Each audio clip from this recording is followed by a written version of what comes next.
환자들한테 가장 많이 쓰는 숲으로는 여러분들이 많이 들어보셨어요. 히포숲이라고 하죠. 히포크라테스 숲.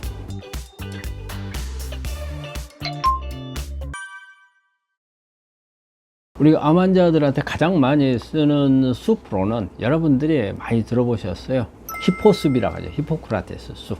그래서 보면 여기에 여러 가지 레시피들이 많이 나와 있어요. 뭐 양파라든지 뭐 토마토, 뭐 양배추 뭐 해서 쫙 들어가는 레시피들이 나와 있어요. 히포크라테스 숲은 가장 많이 알려져 있고 또 거선요법에서 오래됐죠. 뭐 1950년대 그러니까 벌써 한 70년 이상의 히포숲에 대해서는 그 효과가 인정이 된 부분이니까 이런 부분들을 사용하는 게 우리 암 환자들한테 큰 도움이 되죠. 그리고 이제 그 외에 우리가 이제 이렇게 병원에서 우리 환자들한테 해줄 때는 야채수, 특히 이제 당근이라든지 야채를 좀 썰어 넣어서 만든 야채수, 이제 이런 부분들이 있고 또 당근 샐러드 수업을 또 하는 경우도 있고 그래서 몇 가지 요즘에는 레시피도 아주 다양해요. 그래서 또 이런 게 있어요. 환자들 취향에 따라서 여러 가지 성분들을 넣을 수가 있거든요. 또 마늘 같은 걸 좋아하시는 분들은 뭐 마늘 같은 것을 넣을 수도 있고 또 단 걸 좋아하시는 분들은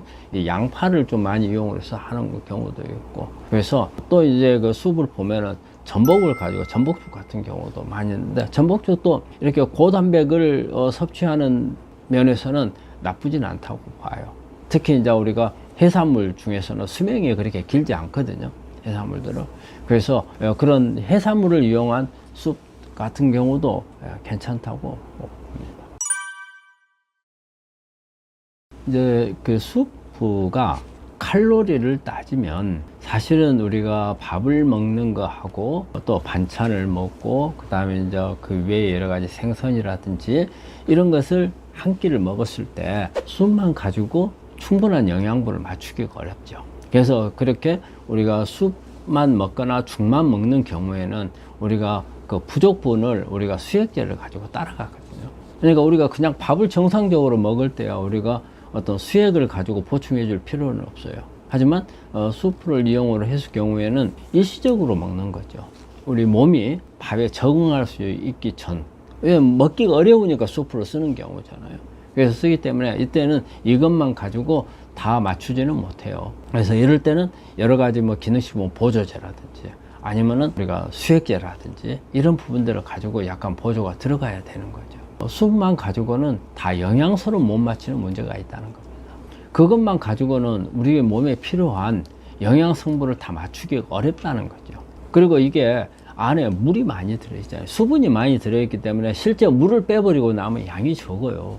양이 적기 때문에 이것을 하루에 한 끼만 가지고도 적은데 세 끼를 똑같이 이걸로 먹는다 했을 경우에는 아주 그 영양 결핍증을 올 수가 있죠. 그래서 우리가 되게 이렇게 수프만 가지고 먹는 경우는 세 끼만 가지고는 안 돼요.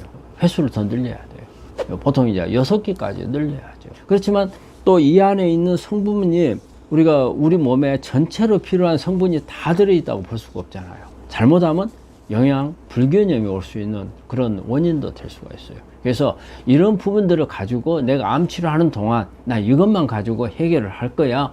이거는 좀 생각해 봐야 될 그런 부분입니다. 우리 뭐 단백질은 단백질 상태로 있으면은 어쨌든 소화력이 좀 떨어져요. 그래서 우리 암 환자분들은 이렇게 항암을 하고 뭐 수술을 하고 또 여러 가지 치료를 하는 동안에 장 기능이 많이 떨어지죠. 그렇게 되면 소화시킬 수 있는 효소가 부족해질 수 있거든요. 그래서 이런 경우에는 단백질로 먹는 것보다는 아미노산 제제로 먹는 게 좋아요. 그래서 아미노산 제제들이 여러 가지들 나와 있죠. 그래서 예전에는 실크 아미노산을 참 많이 먹었어요. 우리 누에고추 있잖아요. 누에고추를 그 가공을 해가지고 분해를 해서 나온 이런 그 실크 아미노산들이 있다가 근데 이제 이게 동물성이잖아요. 누에도 마찬가지로. 그래서 요즘에 많이 쓰고 있는 것은 콩을 이용한 소이 아미노산을 지금 많이 이용을 하고 있죠. 그런데 어쨌든 소이 아미노산이나 실크 아미노산이나 이런 게 보면은 100% 아미노산화가 잘 안 돼요. 그래서 요즘에는 여러 가지 발효되어 있는 제품들이 많이 나와 있거든요. 그래서 소화력이 좋은 사람들은 우리가 그냥 일반적인 식사를 통해서 단백질을 얻으면 돼요. 그렇지만 소화력이 떨어져 있는 분들은 이런 제품들을 이용을 하게 되면 우리가 크게 소화력에 관계없이 충분하게 아미노산 공급이 되고 단백질 공급이 될 수 있다고 생각합니다. 암 환자는 몇 번의 식사가 적당한가? 그런데 사실은 답은 별로 없어요. 근데 이건 생각을 해야 돼요. 식사를 암 환자는 소식을 해야 된다. 소식을. 그 다음에 한꺼번에 많이 먹어서는 안 된다. 그러니까 우리가 일반적으로 이제 세 끼를 식사를 하잖아요. 근데 요즘에 많이 이제 알려진 식사법 중에 하나가 암 환자에 도움이 되는 식사법이 간헐적 단식이잖아요. 이 간헐적 단식은 두 끼 먹는 방법이에요. 두 끼를 먹고 그 다음 끼를 먹을 때까지 한 16시간 정도로 굶는, 이게 이제 간헐적 단식인데, 세 끼를 먹게 되면 간헐적 단식이 안 되죠. 그래서 두 번을 먹는 방법이고, 또 어떤 분들은 우리 환자분들 중에서 자기는 한 끼밖에 안 먹는다. 그래서 한 끼밖에 안 먹는 경우는 저는 그렇게 바람직하지 못하다고 봐요. 한 끼를 가지고 하루를 때워야 하잖아요. 그러면 그날 먹는 양이 많아야 되거든요. 그러면 결과적으로는 순간적으로 혈당이 많이 올라갈 수가 있어요. 한 끼를 양을 너무 많이 먹는 것보다는 두 끼로 나눈 게 나아요. 그리고 한 끼는 안 먹는 게. 그래서 말이 그러잖아요. 우리가 그 아침을 먹을 때는 정승같이 먹고, 점심은 적당히 먹고, 저녁은 거지같이 먹어라, 이런 말이 있거든요.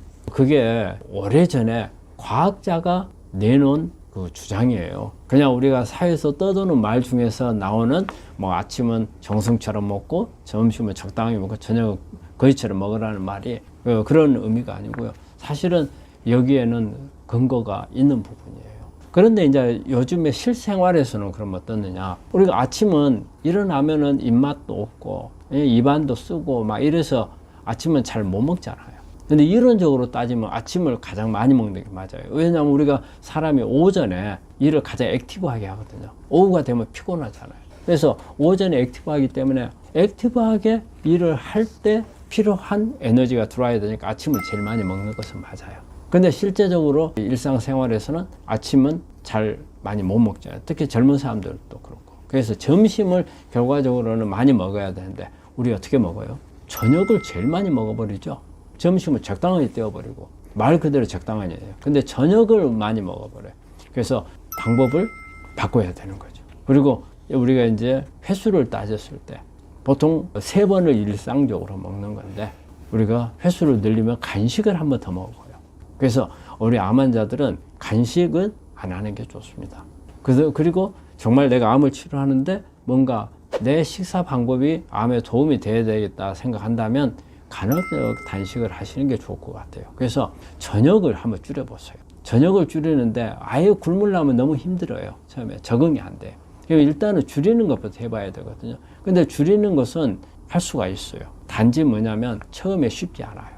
줄이면은 예전에는 저녁 먹고 간식 먹고 했단 말이에요. 저녁에 잠들 때쯤 되면 출출해하니까 먹었단 말이에요. 그런데 그것도 간식도 먹지 말고 저녁도 먹지 마. 그러면 힘들잖아요. 그래서 저녁을 처음에 줄이고 양을 줄여보고 그 다음에는요 방법을 바꾸세요. 밥을 먹는 것보다는 어떤 죽이라든지 간단한 거 유동식으로 내 위를 아주 편하게, 위가 편해야 잠을 잘 자잖아요. 그래서 그런 유동식으로 바꿔주는 거예요. 그래서 이제 그런 방법으로 하다가 나중에 내가 다 적응이 잘 되면 그때는 아예 끊어볼 수도 있는 거. 그때는 진짜 이제 간헐적 단식에 들어갈 수 있어요. 식사라는 것은 저는 마지막에는 3번보다는 2번이 좋겠다. 그렇게 생각을 합니다.